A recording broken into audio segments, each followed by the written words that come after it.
XSFM입니다. I, D, W, K. 그아실의 유승균 PD입니다. 대통령실이 올봄을 화려하게 수놓기를 기대했을 미국, 일본과의 외교 성과에 대한 정리, 국민의힘이 지지율 급상승의 계기로 기대했을 가상자산 관련 이슈의 또 다른 효과에 대한 이야기, 금요일 애증의 정치클럽입니다.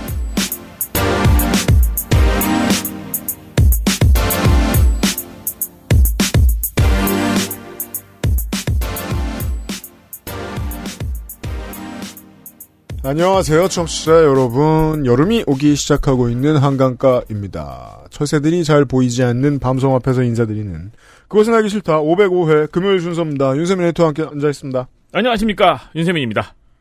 날씨가 계속해서 너무 좋아요. 아, 놀러가기 좋아요. 네, 놀러가기 너무 좋고 1년에 진짜 몇 번 없는 날씨가 계속 이어지고 있습니다. 대기질 볼까요? 수도권 지방이 보통입니다. 보통입니다. 예, 놀러가기 참 좋습니다. 운전길의 친구입니다.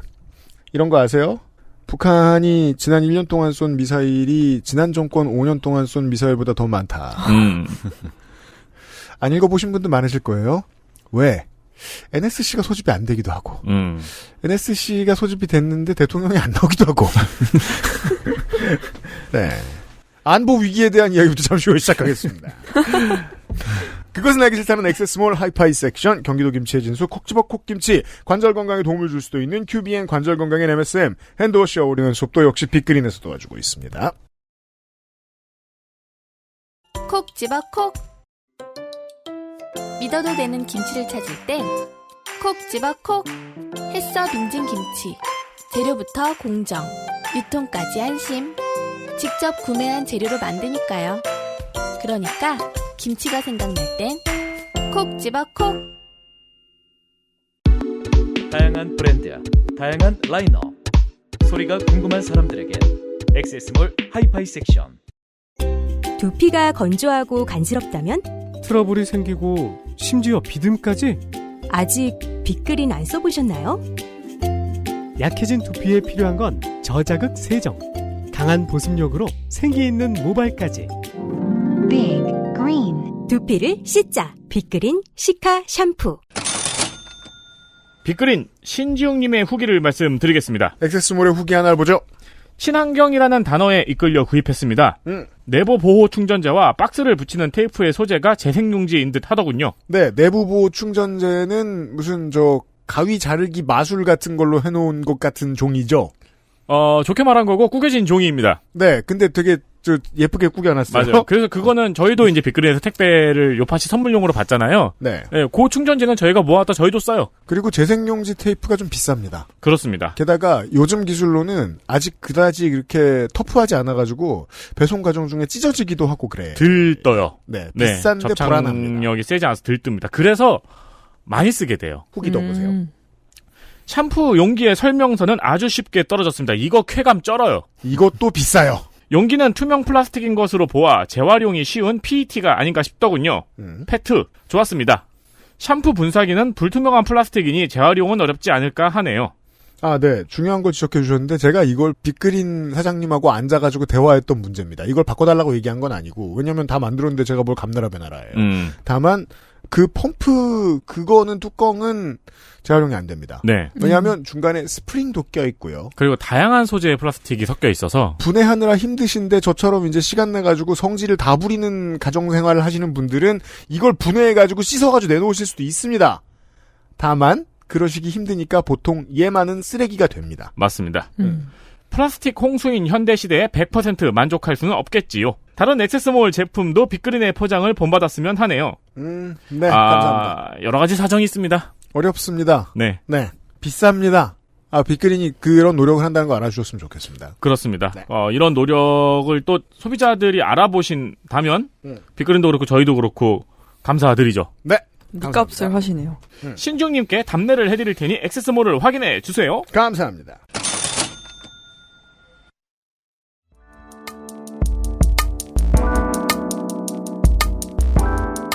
기본에 충실한 뉴스 큐레이션. 애증의 정치 클럽.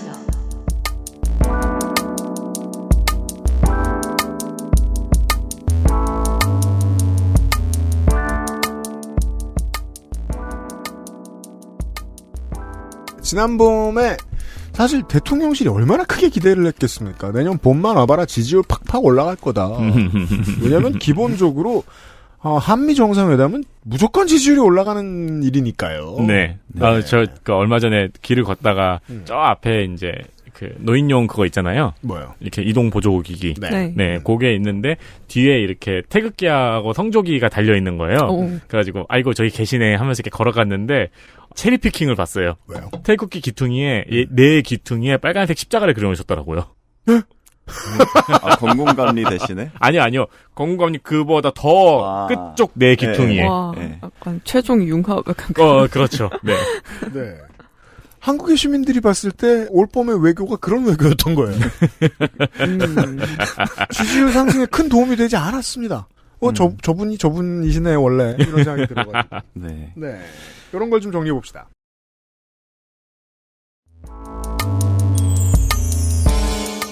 이슈 셋 한미일 외교와 안보.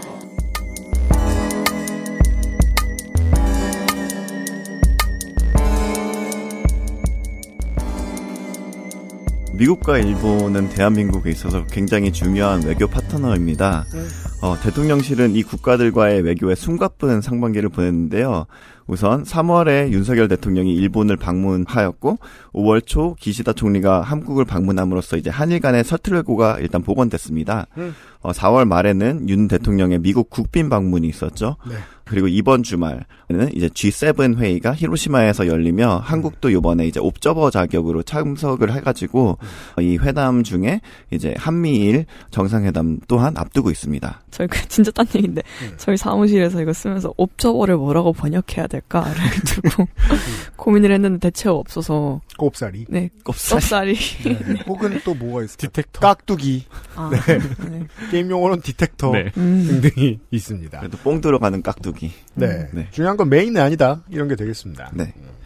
그래서 본래 외교라는 거는 서로 실리와 명분을 따져가면서 자국의 이득을 추구하는 것이겠죠? 그런 건 줄로 알고 있었습니다. 하지만 이번 정부의 외교에서 한국이 언어가는 건 상대 국가들에 비해서 빈약하다는 비판이 이어지고 있습니다. 신냉전으로 흘러가는 국제적 흐름 속 대한민국에는 거칠게 정리해서 두 가지 옵션이 있는 것 같는데요. 한쪽은 영리하고 신중하게 정세를 분석하면서 현재 국익을 도모하는 길. 이걸 짧게 줄여서 외교라고 합니다. 외교. 혹은 등거리 외교라고도 얘기를 하는데, 네. 다른 한쪽은 당장 떨어지는 이득은 없더라도 한쪽을 확실하게 편을 드는 길. 가즈야. 네. 그럼 뭐라고 그랬나요? 의리라고 해야 되나요? 의리. 네. 의리. 존 벌. 네.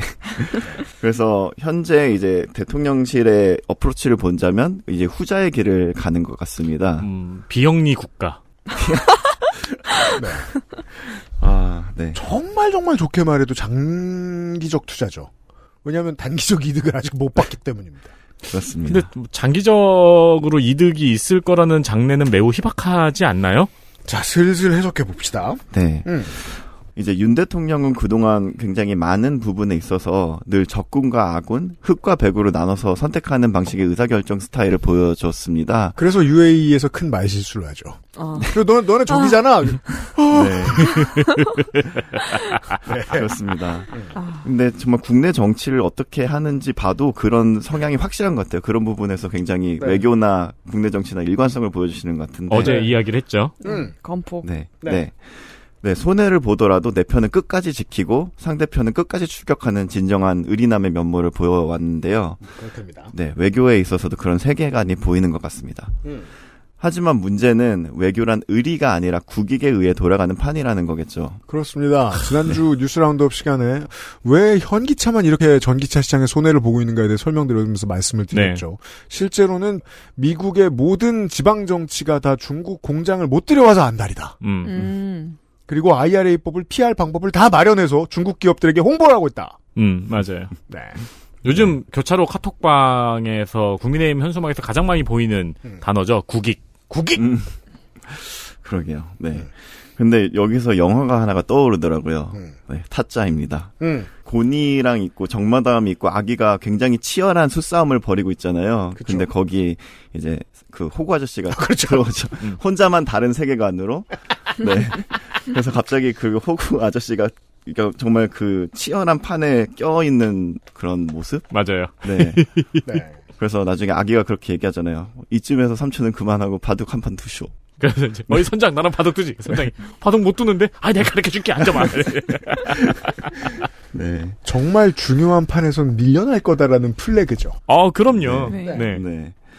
그래서 굉장히 여러 이슈들이 있지만 시간 관계상 차치를 하고 오늘은 주로 안보 측면에서 상반기에 대미, 대일 외교를 통한 득과시를 한번 짚어보도록 하겠습니다. 좋습니다.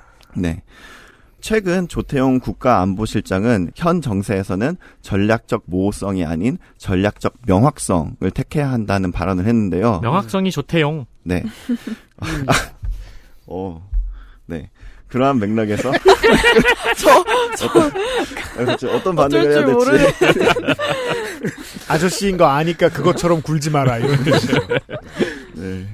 네, 그러한 맥락에서 현재 대통령실의 최우선 순위는 미국과의 안보 동맹을 강화하는 것입니다. 100%입니다. 언제 위기였는지는 잘 모르겠지만. 네, 물론 한미 동맹 굉장히 중요합니다. 근데 문제는 미국의 질서를 따르겠다는 한국의 포지셔닝이 너무나도 순수하게 명확하다는 점입니다. 그래서 포커로 따지자면 이제 신중하게 체크를 해야 되는데 이제 패를 닦아놓고 올인을 하는 그런 상황인데요. 네. 현재 한국은 14개월째 무역 적자를 기록하고 있고 그 대부분의 원인이 대중국 반도체 수출 감소입니다. 네, 정확하게 외교의 성과입니다, 이게. 네.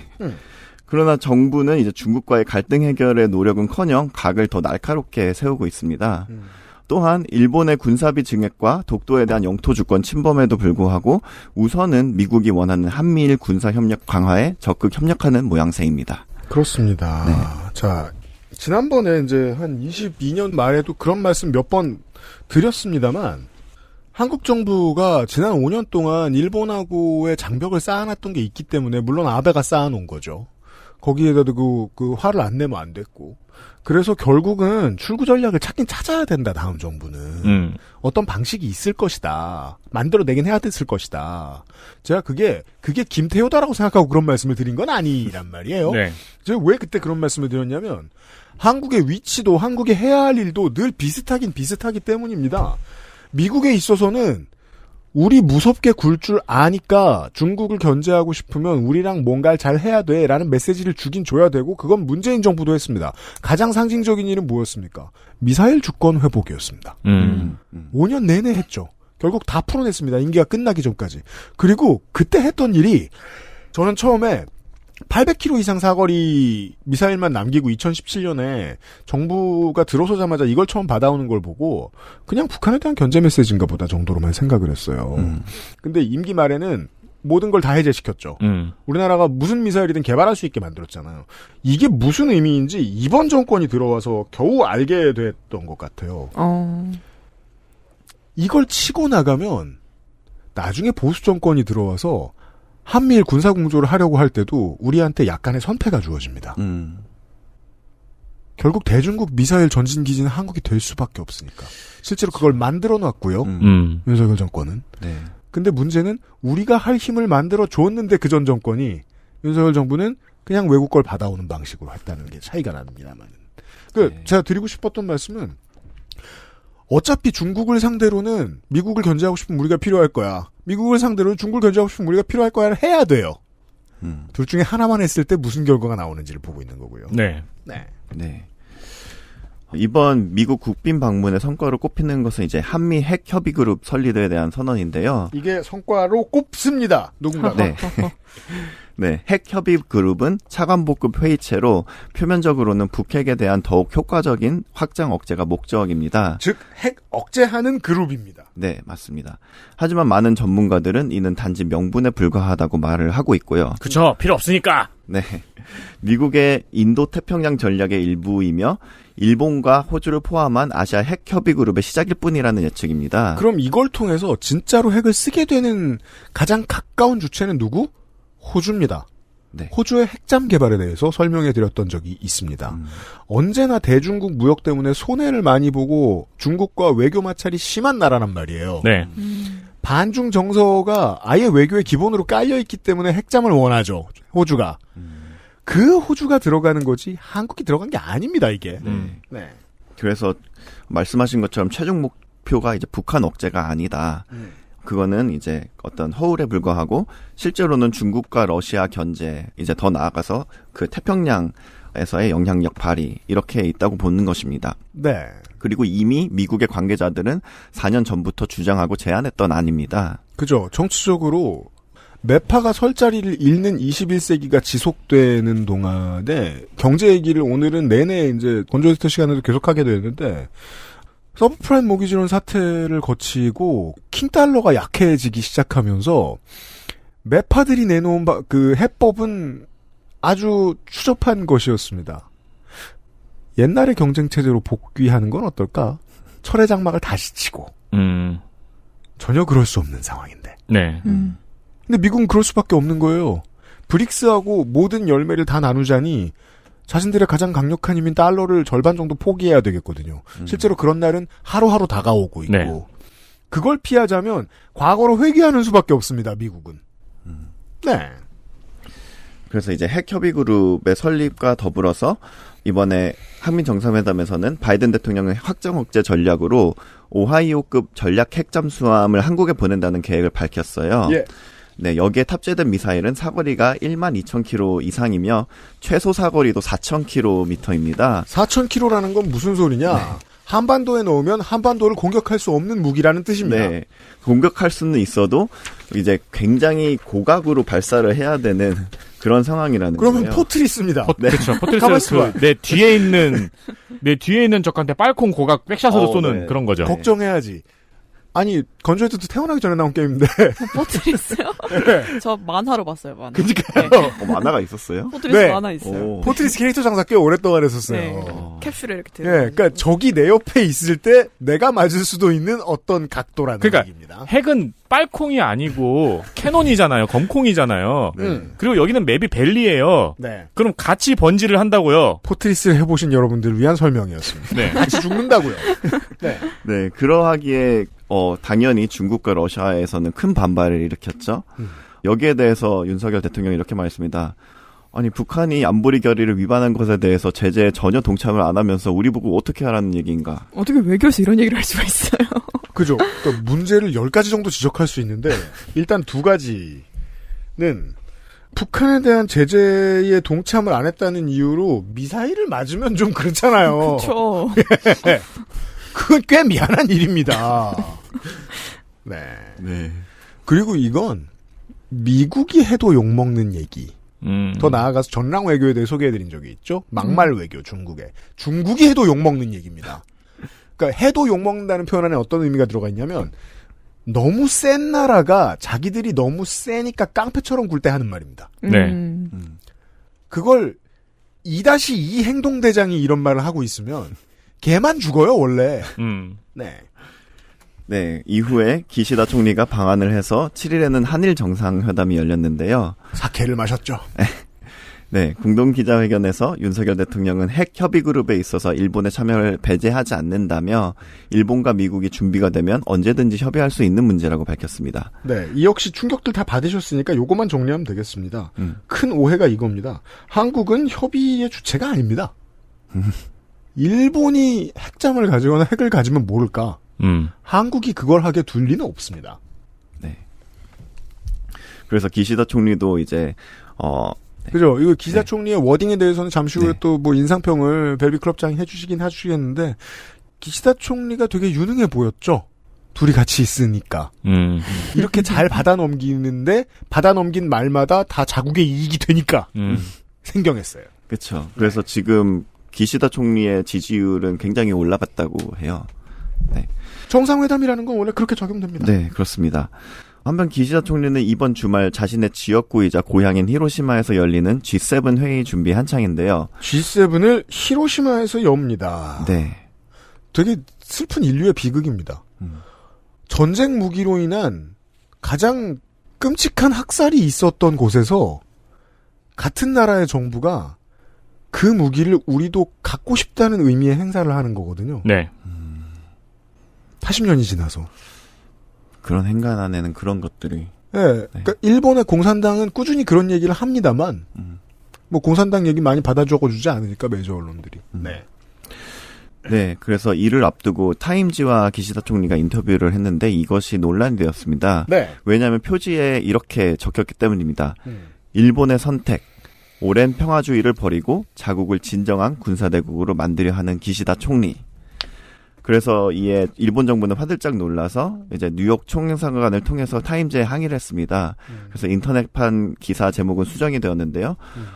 평화주의였던 일본에게 세계 무대에서 더 적극적인 역할을 부여하고 있다라는 완곡한 표현으로 바뀌었습니다. 그렇습니다. 네, 아무래도 이제 히로시마 평화를 얘기해야 되는데 원제목의 군사대국 또는 평화주의 포기, 이거는 너무 속마음이 드러나는 표현이잖아요. 그래서 이제 전범국으로서의 일본의 굉장히 부담스러운 표현이었습니다. 근데 기사에는 이런 평가가 있어요. 아베 전 총리 또한 일본의 군사강국으로의 전환을 위해서 노력을 했다. 하지만 아베 총리가 강경한 이미지로 반발을 샀다면 기시다의 온건한 이미지는 이를 큰 반발 없이 가능하게 한다.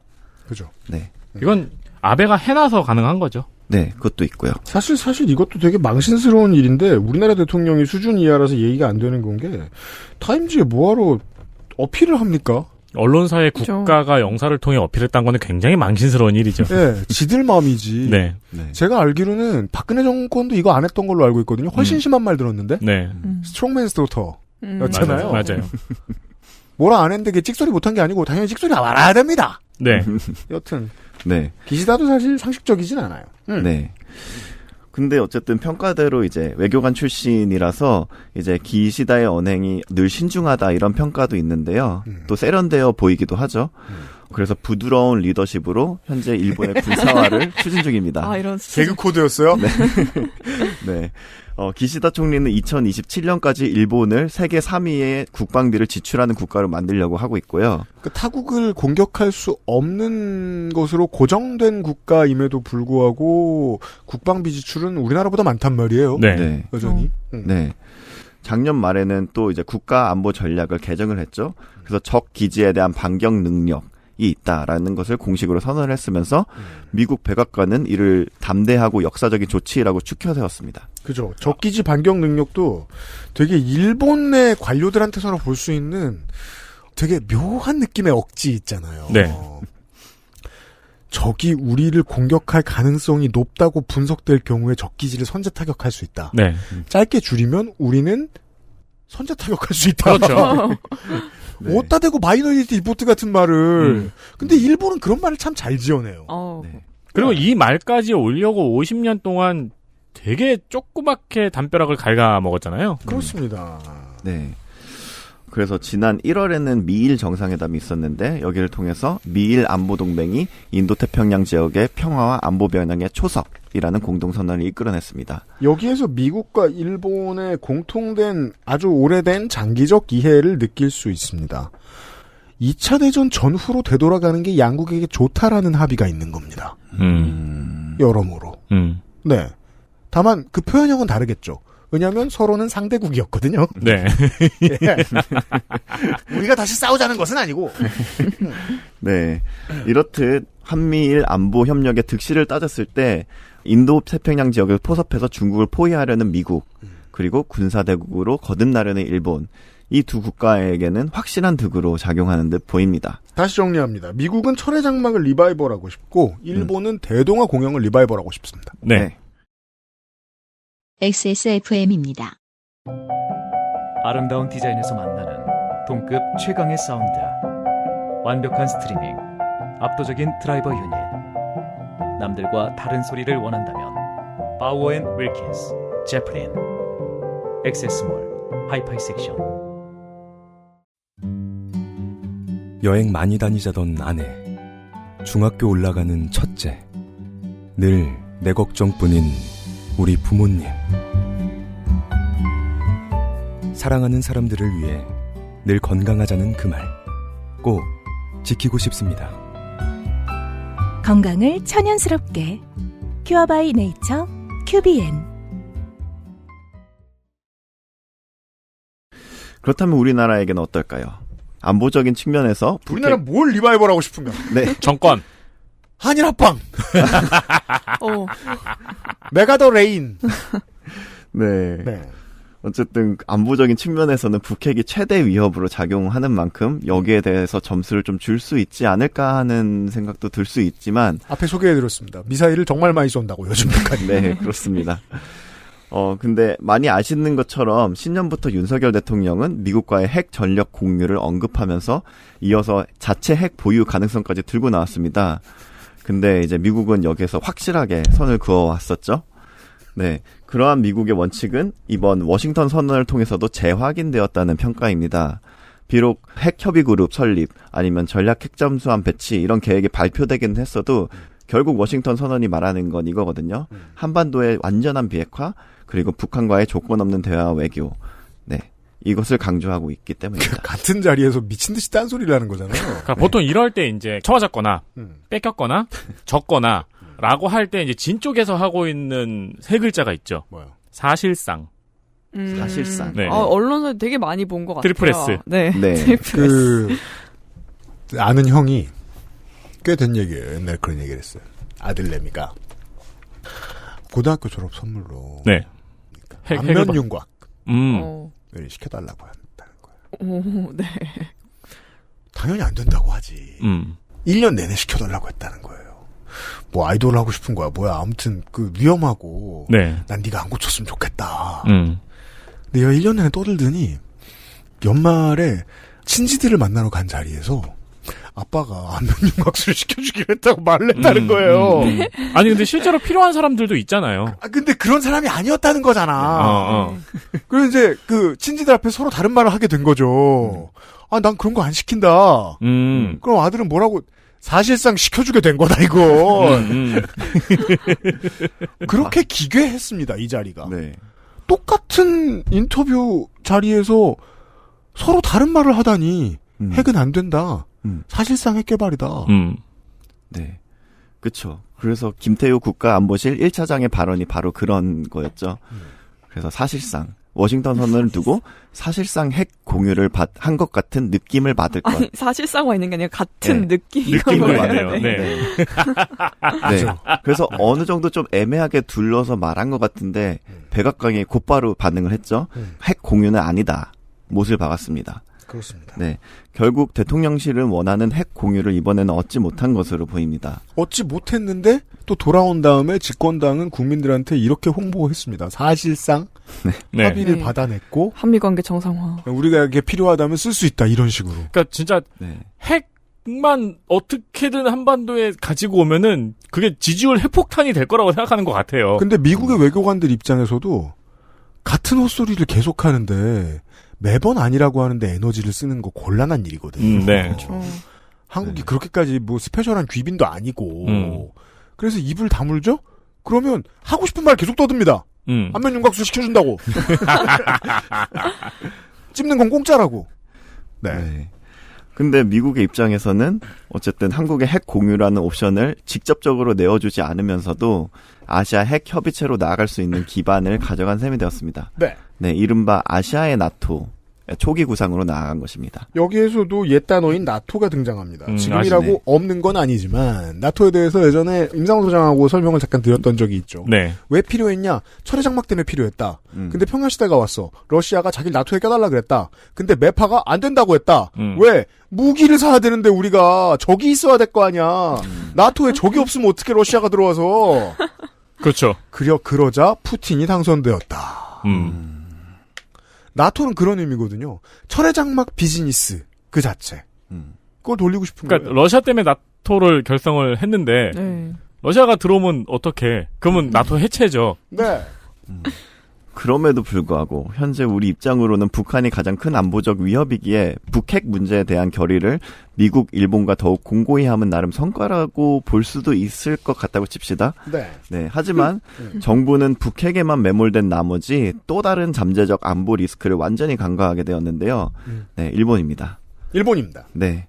여전히 독도에 대한 야욕을 숨기지 않으며 과거사에 대한 태도도 변하지 않았는데 일본과 진정한 안보를 지금 논할 수 있을지 의문입니다. 지난 애증의 정치 클럽 시간에 설명이 되었습니다. 네.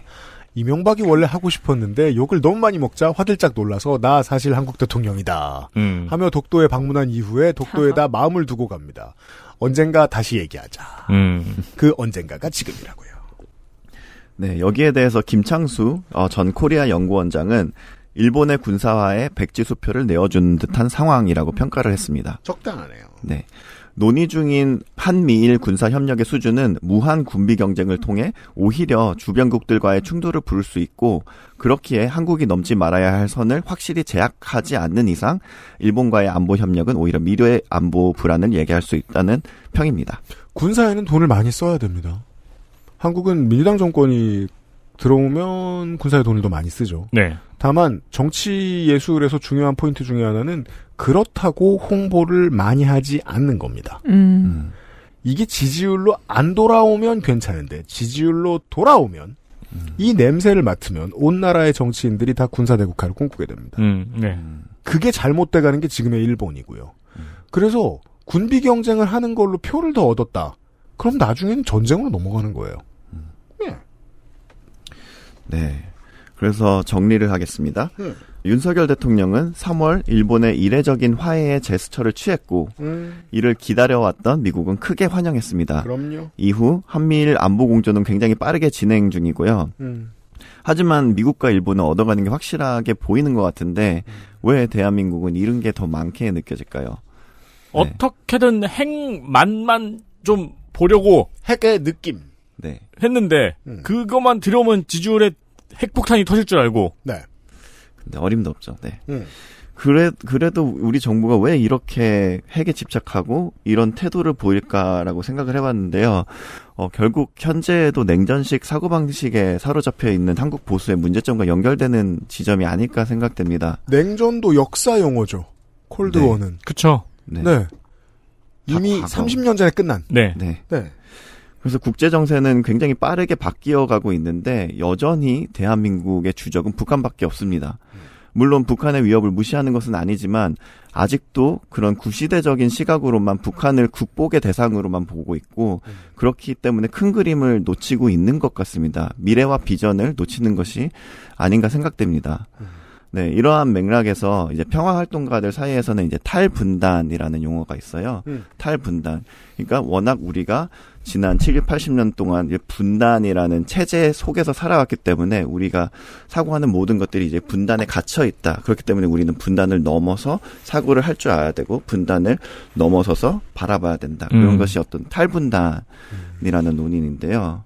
역설적으로 분단 개념을 가장 잘 설명해 주는 게 한국인들이 통일이라는 단어에 대해 가지고 있는 인식이죠. 그걸 제가 방송에서 여러 번 얘기했고. 통일이 목표인 시대가 지난 지 오래됐다는 걸 인정해야 된다. 네. 예. 아니 공존이 잘 되면 통일이 필요한가? 예. 그래서 일본과의 관계를 개선할 수 있다면 북한에도 그런 노력을 보일 수 있지 않을까? 저는 그런 생각이 들어요. 누구한테 하는 말이에요, 지금? 네. 누가 들을 줄 알고 하는 말이에요? 그러게요. 혹시 들어주신다면. 네. 어쨌든 사실 동아시아 안보 위협의 핵심이 북한이기 때문에 힘으로만 누르기보다 북한과의 대화와 외교를 통해서 위험 요소를 해소할 수 있다면 그게 오히려 더욱 효과적이고 효율적인 평화의 길이 아닐까라고 봅니다. 관점의 차이이지만 말입니다. 그렇습니다. 벨비클럽장의 결론은 마치 아까 민주노총에서 윤석열 대통령 사과하고 원희룡 국토부 장관 물러나라고 한 논평하고 똑같죠. 말을 뱉는 순간 허공에 흩어져서 갑자기 네. 이렇게 길에 뿌려놓은 알코올처럼 없어져. 기화돼요. 왜냐면 그런 정권을 택했으니까 우리가. 그 메시지가 소용없는 정권을 택했으니까. 그게 중요하다고 생각합니다. 특히 식자들 중에 이걸 구분 못하는 사람들이 많습니다. 그러니까 정치의 의제는 굉장히 많이 변하고 있었고 일본 같은 경우에도 그 변한 정치 의제를 빠르게 수용을 해가지고 사용을 하고 그랬는데 우리나라는 아직까지 북한을 정치에 활용하는 방식이 한 보도 전진하지 못하고 있죠. 그것도 그렇고요. 네, 아까 말씀한 탈분단이라는 논의는 여기서도 적용할 수 있지 않을까 싶습니다. 네. 제가 아까 이제 미사일 주권 회복을 가지고 한국이 다자구도에서 외교하는 법에 대한 얘기를 잠깐 드렸는데 그렇게 해서 자기 몸값을 올려놓지 않으면 싸 보이거든요, 한국은.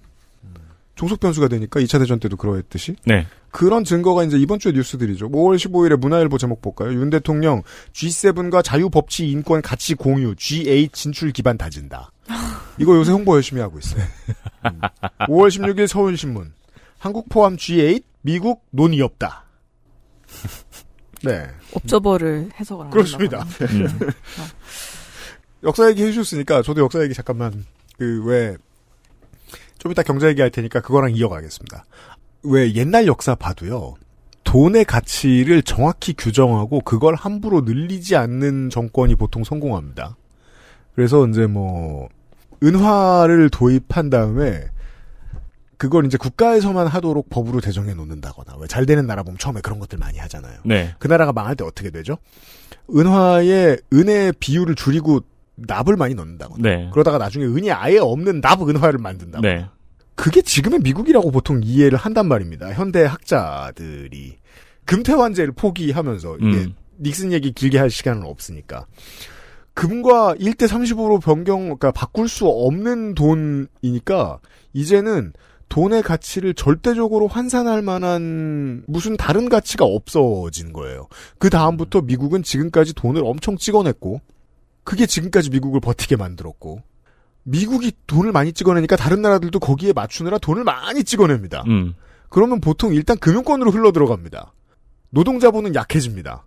그렇게 빨리 급여가 올라가지 않으니까. 그렇죠. 그래서 지금 시대가 완성됐죠. 네. 90년대와 00년대에 태어난 젊은이들의 월급이 왜 쥐꼬리냐. 네. 달러를 많이 찍어냈기 때문입니다. 그러니까 내 통장의 가치만 계속해서 떨어지고 있는 거죠. 네.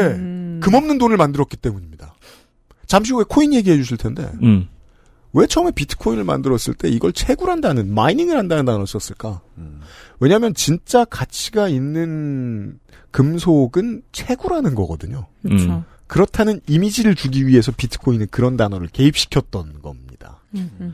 근데 70년대에 이미 미국은 달러가 다른 어떤 가치를 대변하지도 않도록 만들어 놓은 다음에 달러를 막 부풀리고 월간은 신나게 파생상품을 만들고 그러다가 결국은 달러의 힘이 여기까지 약해졌어요. 2023년이 오자. 지금 이 정도로 예측합니다. 2027년에서 2035년이 오면 기축통화가 위안화가 될지 달러가 될지 알 수 없겠다. 이 얘기는 달리 말해서 외교에 있어서 군사에 있어서 경제에 있어서 브릭스의 힘이 예전 미국 EU보다 훨씬 강해질 가능성이 있다는 거란 말이에요. 그러면 긴장한 미국이 떠올린 아이템 중에 가장 멍청한 아이템이 지금 나온 거죠. 철의 장막을 복원시키자. 외교에 있어서도 무역에 있어서 경제에 있어서도. 이게 왜 멍청하다고, 이건 제가 하는 말이 아닙니다. 이게 왜 멍청하다고 봅니까? 달러가 고립될 테니까요. 중국, 러시아로부터. 그러면 나중에 브라질보다 못 사게 되는 나라가 될 수도 있습니다. 미국은. 그리고 한국 정부는 거기에 걸었습니다. 그리고 다른 이야기인데 네. 얼마 전에 아다치미추를 봤다고 말씀을 드렸잖아요. 그리고 나서 체인소맨 1화를 봤어요. 체인소맨? 네, 물론 그건 전편을 안 봐가지고 제가 이해를 오독했을 가능성이 높은데 일본의 변화, 그러니까 캐릭터의 변화가 되게 독특한 거예요. 이 아다치미추는 열혈몰은 아니지만 그 성장을 요하는 캐릭터에서 인셀이 주인공이 된 만화가 가장 히트친 만화로 변한 거죠. 아, 그래요? 네. 그리고 일본 만화를 꾸준히 봤다면은 주인공이 그렇게 변화한 거는 되게 쉽게 볼 수 있어요. 그러니까 되게 사회에 아무것도 기대하지 않는 남성 혹은 여성이 주인공으로 설정이 되죠. 인셀이 보통. 멀쩡해지는 과정. 네. 주인공으로 설정이 되죠. 그리고 그에게 일어난 극적인 마법 같은 변화, 이런 식으로. 근데. 예, 주로 선정이 되는데, 이게 일본 정치가 그들에게 아무것도 못 줬다는 게 컨텐츠에서 그렇게 나타내고 있는 거거든요. 그래가지고 일본 정치는 그네들에게 극우를 주기로 한 거죠.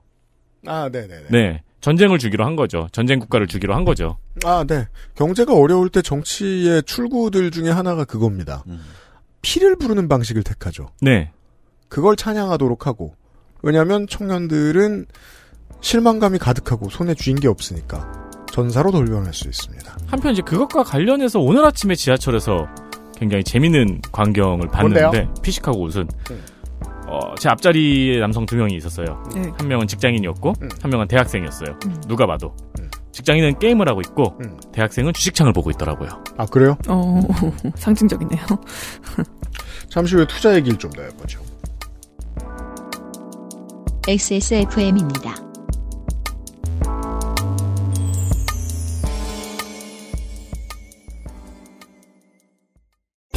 병풍 추출물 70%, 비오틴, 판테놀 4가지 과일 추출물. 이 모든 걸 하나로 빅그린 시카 샴푸.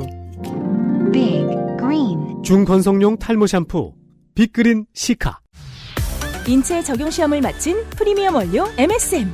관절 건강엔 QBN. 제조원 주식회사 우리바이오, 유통판매원 주식회사 헬릭스미스. 콕 집어 콕. 좋은 원료를 쓴 김치를 만들 시간이 없을 땐 콕 집어 콕. 배추, 무, 고춧가루, 생강, 전부 국산. 다시마, 홍합, 표고버섯도 아낌없이 쓰죠.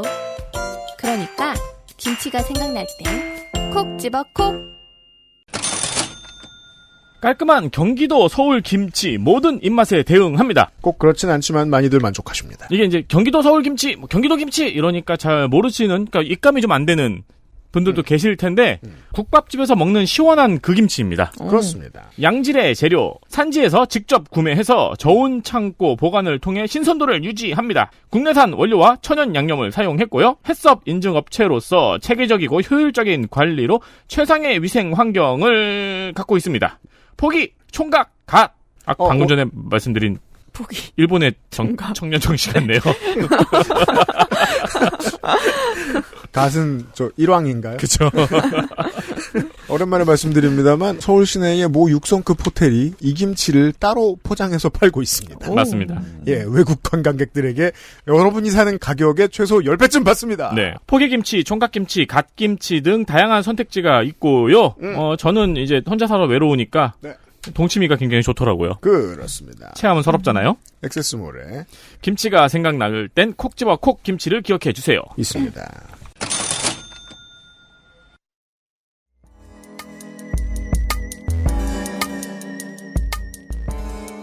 건조 에디터의 이번 이야기에 대해서 우선 하나 결론만 좀 말씀을 드리겠습니다. 네. 자, 노조를 때려잡는데도 검찰이 적극 활용됩니다. 검찰은 사람이 죽을 때까지 수사하는 것의 전문가들이죠. 그리고 노조 이전에 이번에 정권을 연장하기 위해서 혹은 정치적인 이득을 보기 위해서 여론을 환기시키기 위해서 끄집어냈던 최신 상품으로는 마약이 있었습니다. 네. 지금도 열심히 팔고 있습니다. 노력을 굉장히 하고 있어요. 현 정부는 최고의 마약상입니다. 사람들이 잊을만 하면 자꾸 마약 얘기를 꺼냅니다. 근데 잘 안 팔립니다. 그리하여 이런 얘기를 갑자기 하기 시작했습니다. 올 초부터. 증권 합수단이 해체돼가지고 지난 정권에서 투자 관련 범죄들을 제대로 못 잡기 시작했다. 그렇다면 코인을 때려잡아야죠. 하지만 알고 보면 증권 합수단이 해체될 때 지난 정권 법무부의 입장은 당시에 김영주 합수단장이 뇌물받고 성접대를 받았기 때문이었습니다. 아무튼 이번 정부는 투자 상품과 관련된 수사도 정치적인 실적으로 올리고 싶어 합니다. 베이스로 깔고요. 네.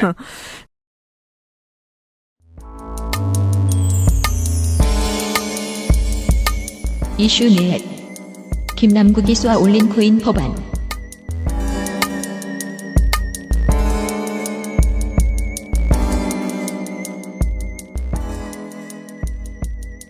제가 이걸 얘기가 떠오른 계기죠. 그거부터 짧게 혹시 못 따라오셨을 분들을 위해서 말씀을 드릴게요.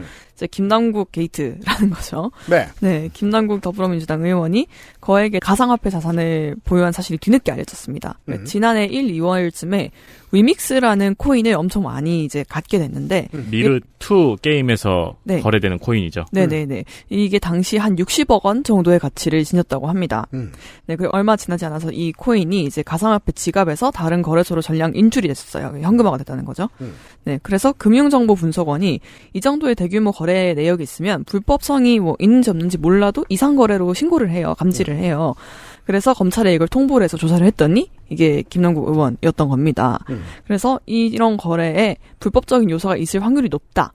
그래서 조사를 해서 조사 결과는 했더니 이제 수상한 거래들이 더 있다라는 얘기가 나와서 논란이 계속 커지고 있는 상황입니다. 그래서 이 투자금을 처음에 어떻게 마련을 했냐, 뭐 평소에 검소한 이미지였는데 뭐 어떻게 이거를 뭐 이렇게 가지고 있을 수 있냐, 뭐 정치자금으로 썼냐, 뭐 등등등 엄청 많은 논란이 있는데요. 네. 그래서 처음에 김 의원이 굉장히 짧게 요약했어요. 그렇죠. 네. 저도 지금 건성으로 듣고 있잖아요. 네. 뭐 이걸 뭐 정당한 거래였다 하다가 사과를 하고 지금은 탈당을 했습니다.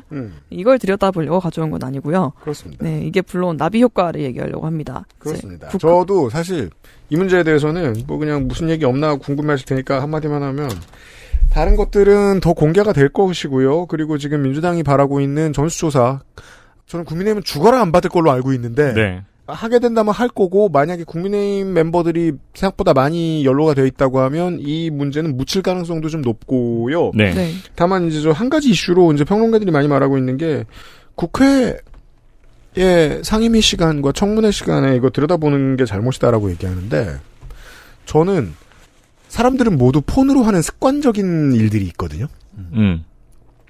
코인 충은 남는 시간에 코인 봅니다. 그렇죠. 저는 퍼즐 게임 하고요. 서상준 민정수석은 RPG 합니다. 네. 그런 거 같은 거예요. 아니면 뭐 제가 저 지하철에서 그 인스타에 키보드 보는 거랑 똑같은 거예요. 근데 이건 하루 종일 해야 되니까 코인충들은. 김남국 의원은 그냥 그런 걸 한 겁니다. 저는 가장 중요한 일을 할 때도 그걸 하는 시선 분산에 대해서 그냥 디지털 노마드의 습관이지 국회의원이라고 안 그래야 된다? 저는 그렇게도 생각하지 않습니다. 그 문제에 대해서 뭐라고 저는 박원석 의원이 그거 가지고 박원석 전 의원이 뭐라고 하는 거 보고 되게 기묘하더라고요. 본인은 국회 상임위에서 조건 만남 검색하다가 걸렸던 사람이잖아요. 그거는 그렇죠. 그래 거기 그 이슈가 나왔다고. 네. 근데 그 누구였었죠? 게임 중독? 그 국감 때 계속 그 잼스톤 게임 계속하다가 두 번인가 세 번 걸리는 거 있었는데. 예전에 그 이자스민 의원이 한번 게임 때문에 막. 근데 그때는 네. 회의 시간이 아니고 쉬는 시간이었고. 그러니까 제가 그만큼이나 여기에 대해서는 할 말이 별로 없다는 뜻입니다. 강훈식 의원. 맞아요. 네.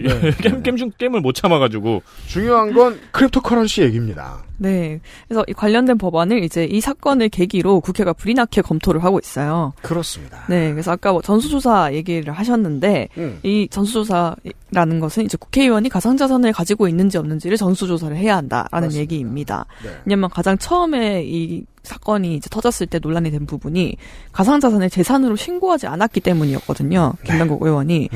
고위공직자가 재산 공개를 누락하면 이게 실수라고 해도 의원직을 박탈하게 되어 있습니다. 그런데 현재 이제 재산 공개의 목록을 정의하는 이제 공직자윤리법에서 이제 가상자산을 이제 목록에 이제 포함하지 않았거든요.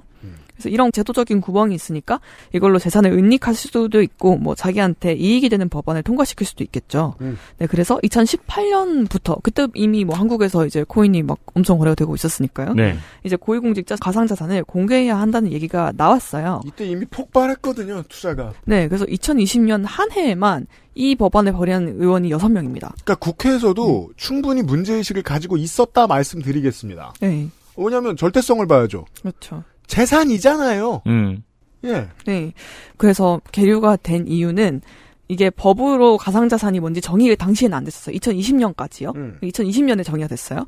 그래서 그리고 당사자 협조 없이 그래서 자산의 증감을 파악하기 어렵다는 이유도 있었습니다. 그렇습니다. 양당 지지자들이 다 화가 나 있는데 아직까지 이 벽에 부딪혀 있는 것 중에 하나가 해외 거래소에서 거래한 거 자기가 공개 안 하고 싶으면 공개 안 합니다. 네. 확인할 수 없어요. 그래서 국회의원 전수조사가 힘들 게 이유가 그거예요. 그렇죠. 근데 지금은 그 또 조항들이 좀 추가가 돼서 아까 말씀드렸던 것처럼 이제 정의도 추가가 됐고 뭐 그래서 어떻게 할 수 있다라고 얘기가 나와요.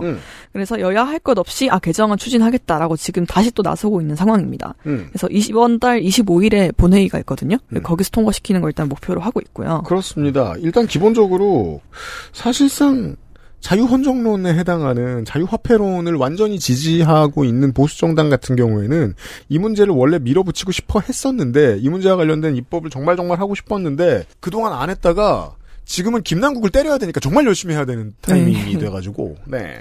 그렇죠. 근데 뭐 일단 해외 사례를 한번 볼게요. 좋습니다. 이제 한국이 좀 그 법안이 느린 편이거든요. 봐도 느려요. 네. 미국은 2018년부터 이제 관련 제도를 마련을 해뒀어요. 그래서 공직자가 $1,000 이상의 가상자산을 보유를 했거나 재산 등록 기간 동안에 가상자산으로 $200 이상의 소득을 얻었다면 무조건 신고를 해야 됩니다. 근데 이때 얼마 있다가 아니라 코인 종류랑 보유 거래소까지 신고를 해야 돼요.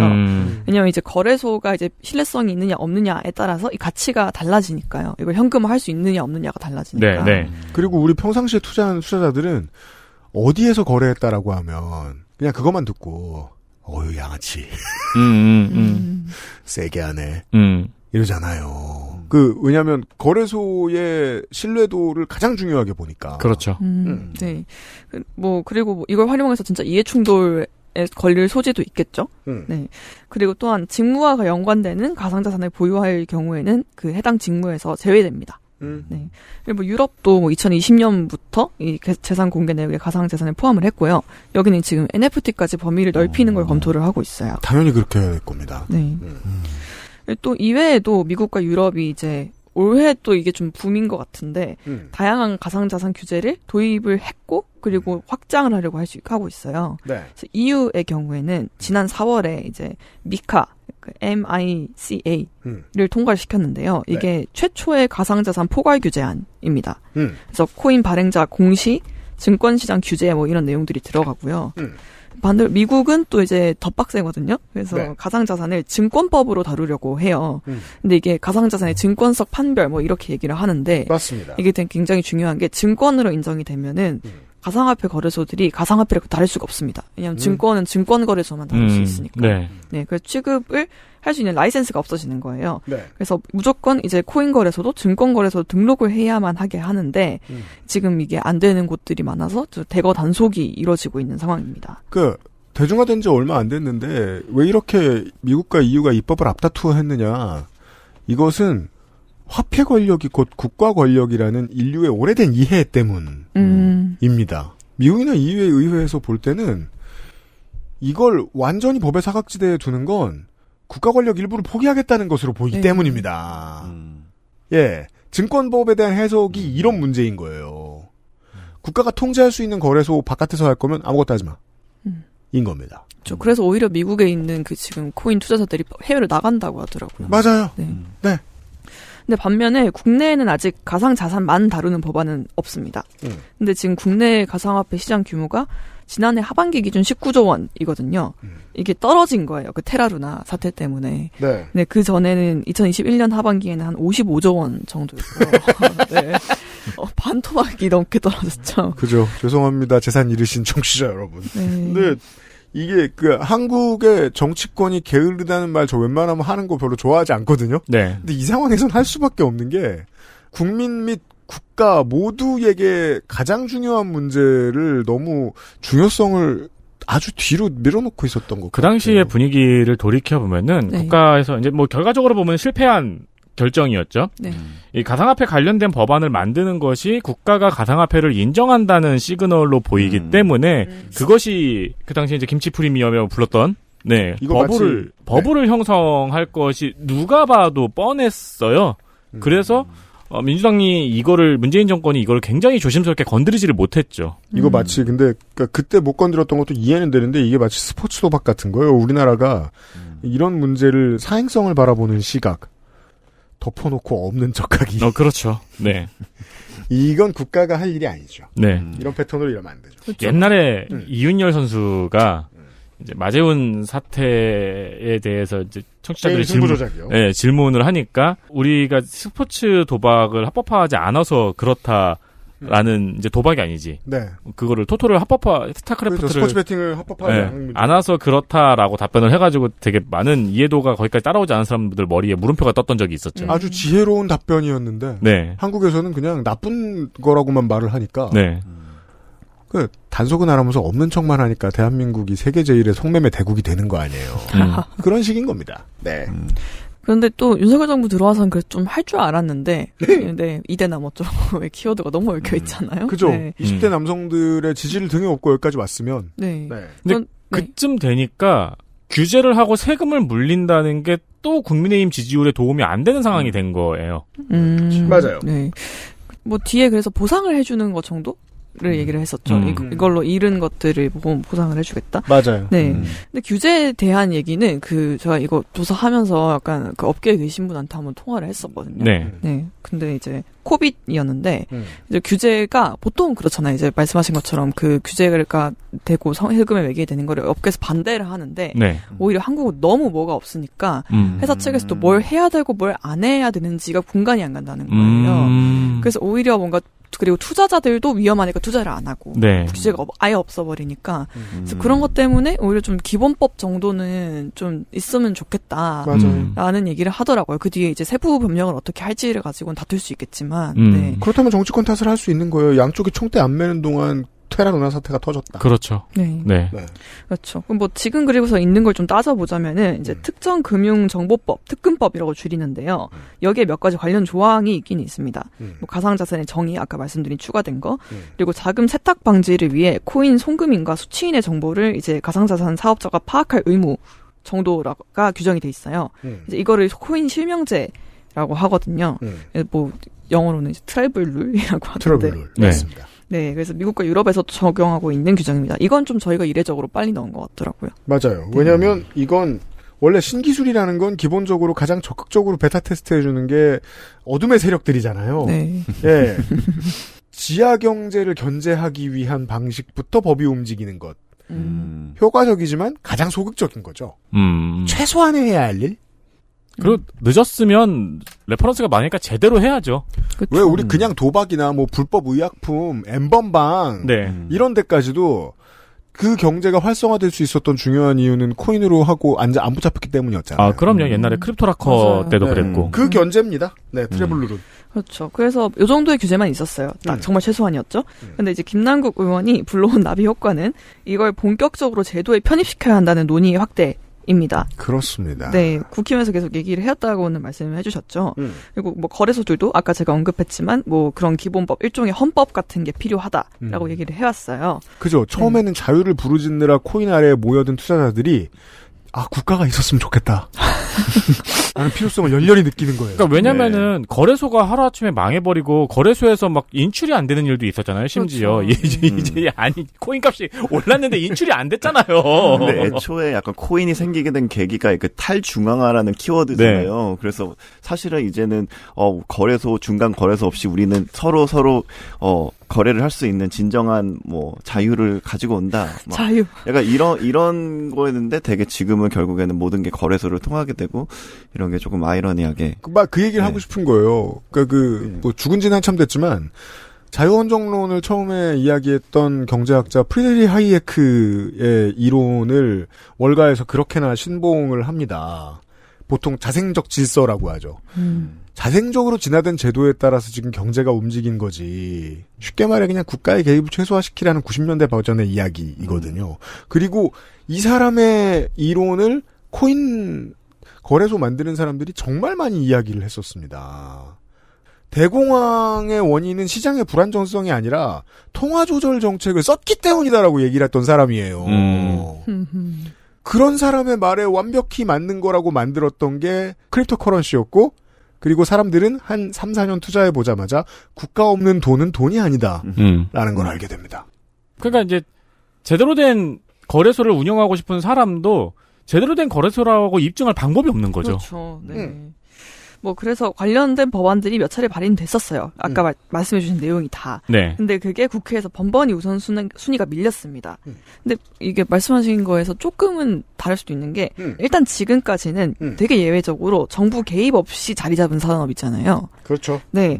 그러다 보니까 국회 내에 업계의 전문 지식을 갖춘 사람이 부족합니다. 중요합니다. 네, 그리고 업계 역사도 너무 짧고요. 아까 제가 말씀드린 코빗이 국내 최초 가상화폐 거래소인데 올해 10년 됐다고 하더라고요.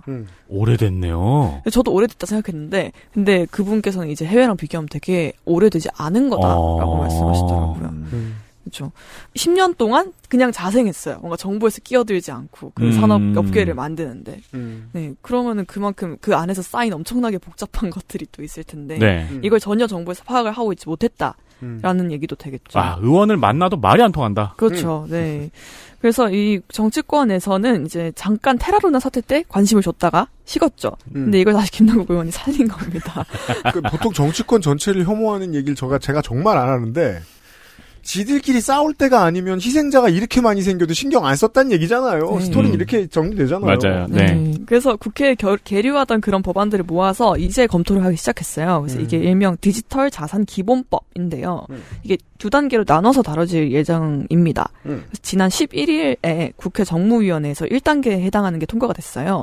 이건 가상자산 이용자 보호법이란 말로 통과가 됐는데 이제 말 그대로 가상자산 이용자의 피해를 보호하는 데 집중하는 내용입니다. 그래서 불공정 거래가 어떤 게 불공정 거래냐, 이걸 어떻게 규제할 거냐, 고객 자산에 대한 손해배상은 어떻게 책임을 질 거냐, 뭐 예를 들어서 얼마는 무조건 이제 자기가 가지고 있어야 한다, 코인 회사가. 네.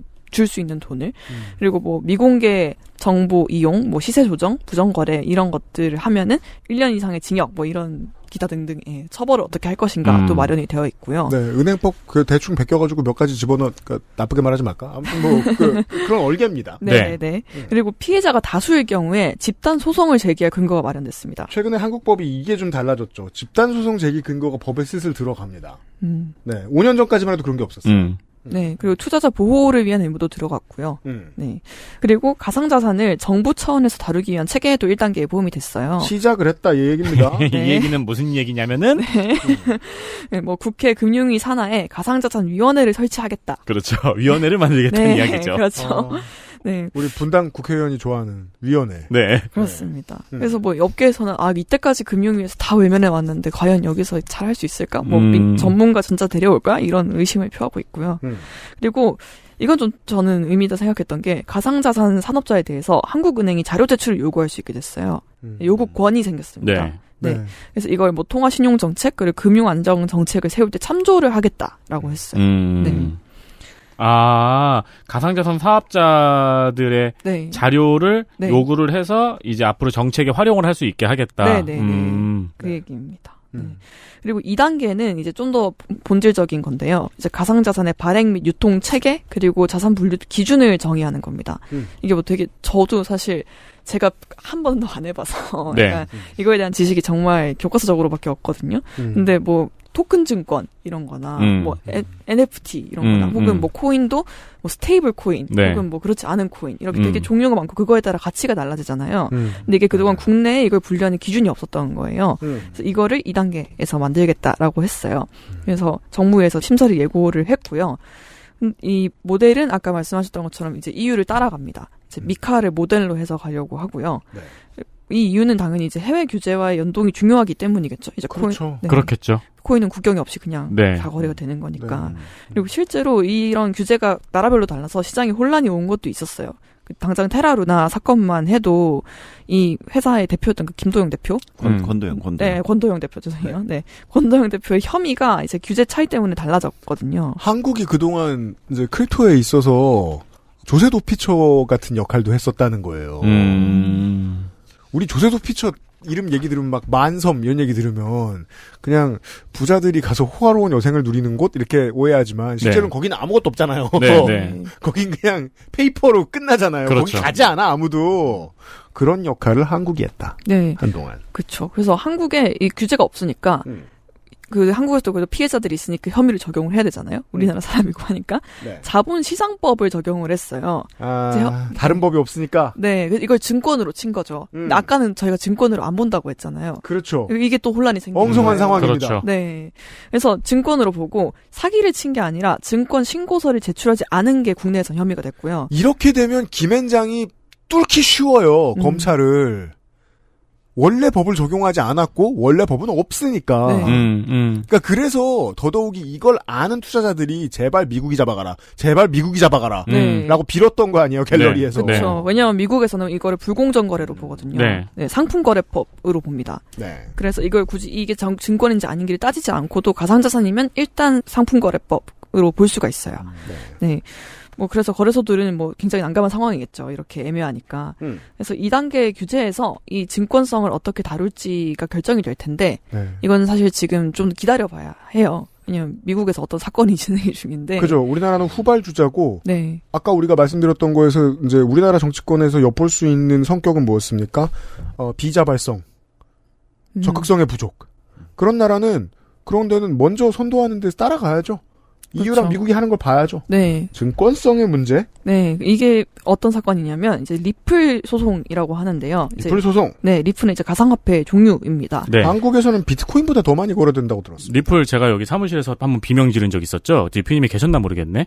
없었을 거예요. 그때 이제 가상화폐 한창 핫할 때, 나도 한번 해볼까라고 해가지고, 막, 계정을 막 만들려고 그랬어요. 그러면서, 리플이라는 코인이 그때 200원이었나 그랬어요. 그래서 이거를 한번 그럼 한 10만 원만 사볼까? 해가지고 했는데, 사무실에 있는 컴퓨터에서 무슨 인증이 안 뚫린 거예요.